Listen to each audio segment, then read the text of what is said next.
Sebelum menyaksikan video ini, pastikan bosku jangan lupa subscribe. Karena subscribe itu gratis plus bonus tonton video terbaru setiap harinya.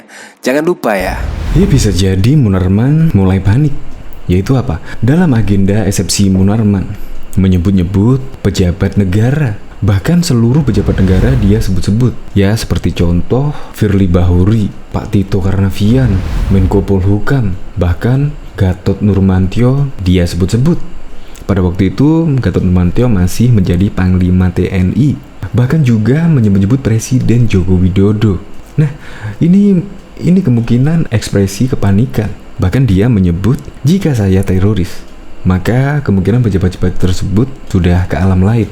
Ya memang sih, pada saat itu ketika Presiden Joko Widodo memutuskan untuk datang ke 212, memang bersifat mendadak, bahkan tidak direncanakan sebelumnya. Ya bisa jadi tidak ada persiapan yang matang ya kemungkinan untuk Munarman dan lain sebagainya. Dimana aksi tersebut ya katanya sih jutaan orang. Jadi ya saya rasa tidak sampai berpikiran seperti itu, dimana tindakan seperti itu tidak ada penjagaan yang ketat. Bahkan ketika Jokowi datang ke acara reuni tersebut, ya didampingi oleh berbagai macam pejabat dan juga anggota TNI dan juga Polri. Kemungkinan akan sulit lah menjangkau Presiden Joko Widodo dan pejabat-pejabat lainnya. Bahkan menurut Munarman, semua ada dalam jangkauan saya. Menurut saya tidak. Ketika orang lain mendekati Presiden Joko Widodo pasti sudah berhadapan dengan Pas Pampres dan anggota kepolisian lainnya. Jadi menurut saya ketika Munarman membacakan eksepsi, ketika eksepsi Munarman menyebut pejabat-pejabat merupakan ekspresi kepanikan, menurut saya ya ambil contoh kecil.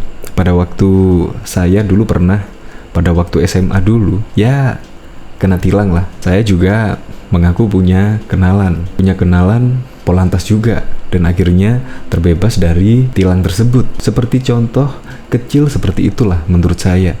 Untuk lebih lengkapnya simak berita berikut ini. Good News Indonesia. Panik sejadi-jadinya. Semua pejabat negara dia sebut semua. Dalam eksepsi atau nota keberatannya, Munarman membantah jika dirinya terlibat dalam tindak pidana terorisme. Bahkan, Ex-Sekretaris Umum FPI itu menjadikan acara 212 pada 2 Desember 2016 silam sebagai contohnya. Keberatan itu ia sampaikan Munarman saat menjalani sidang lanjutan dengan agenda eksepsi atas dakwaan jaksa penuntut umum di Pengadilan Negeri Jakarta Timur pada Rabu 15 Desember. Munarman dihadirkan langsung dalam persidangan.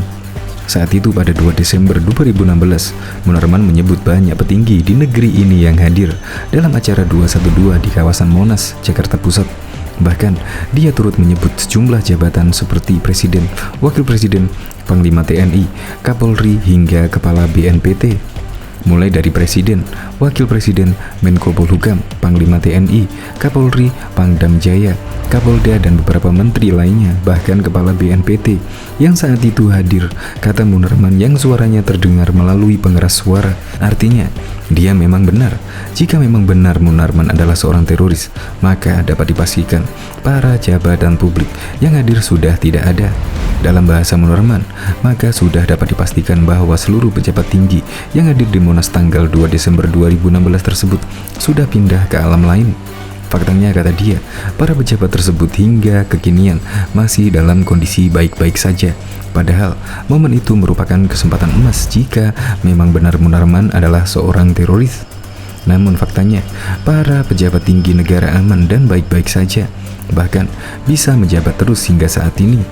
Karena sekali lagi, pejabat tinggi negara ini harus hadir di Monas dalam acara yang digelar pada 2 Desember 2016 dan semua pejabat tinggi negara tersebut ada dalam jangkauan saya, ujarnya. Munarman menambahkan, saat momen 2016, akses untuk mendekat kepada pejabat publik itu terbuka lebar. Pada kenyataannya, tidak ada aksi teror dan dia merasa kasus yang menjeratnya adalah rekayasa. Akal sehat yang waras sudah pasti melihat bahwa perkara aku hanya dagelan sebab bertetanggaan dengan logika akal sehat, ucap Munarman. Sebelumnya, Munarman didakwa merencanakan dan menggerakkan orang lain untuk melakukan tindak pidana teroris. Hal tersebut disampaikan jaksa penuntut umum dalam sidang kasus dugaan tindak pidana yang berlangsung di Pengadilan Negeri Jakarta Timur pada Rabu 8 Desember. Dalam surat dakwaan yang dibacakan, jaksa menyebut bahwa Munarman pada medio 2015 terlibat dalam serangkaian kegiatan di beberapa tempat, misalnya pada 24 dan 25 Januari 2015 dan beberapa kesempatan di tahun yang sama. JPU menyebut Munarman terlibat kegiatan misalnya di Sekretariat FPI Makassar, Markas Daerah FPI Laskar Pembela FPI Makassar, dan Pondok Pesantren Akhlaqul Quran Makassar.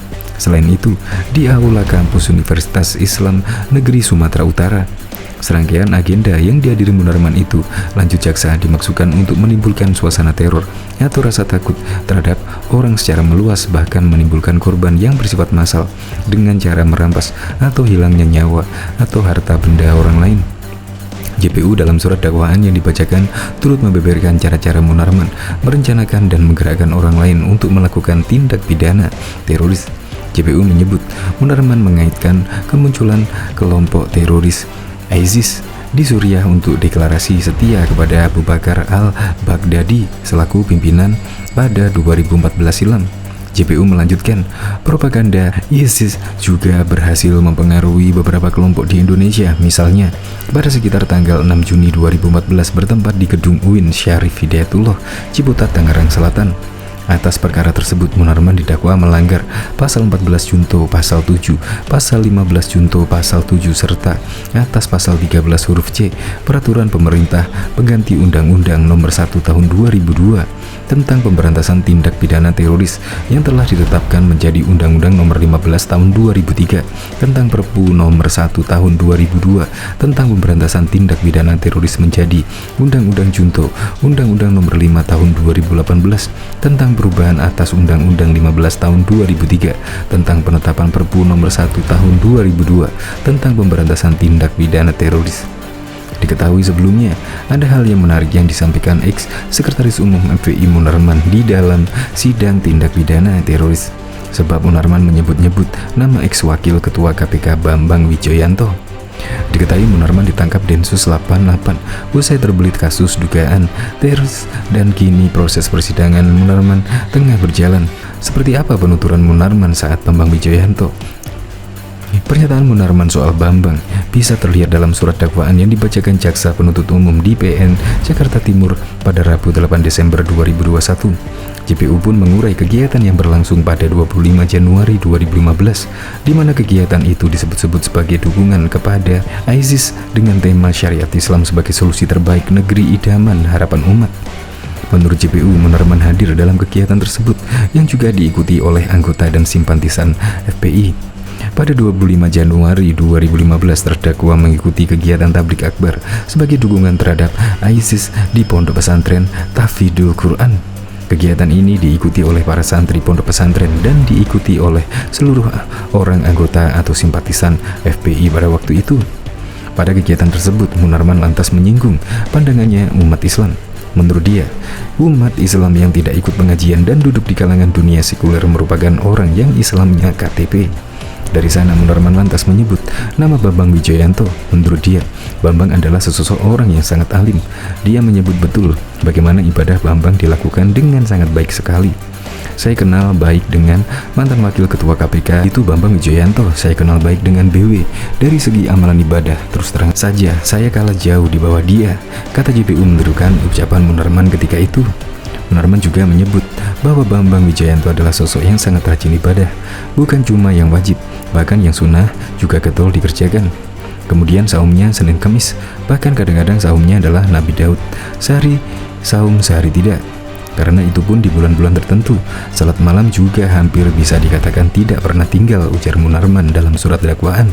Selain itu, JPU dalam surat dakwaan yang dibacakan turut mengungkapkan cara-cara Munarman merencanakan dan menggerakkan orang lain untuk melakukan tindak pidana teroris.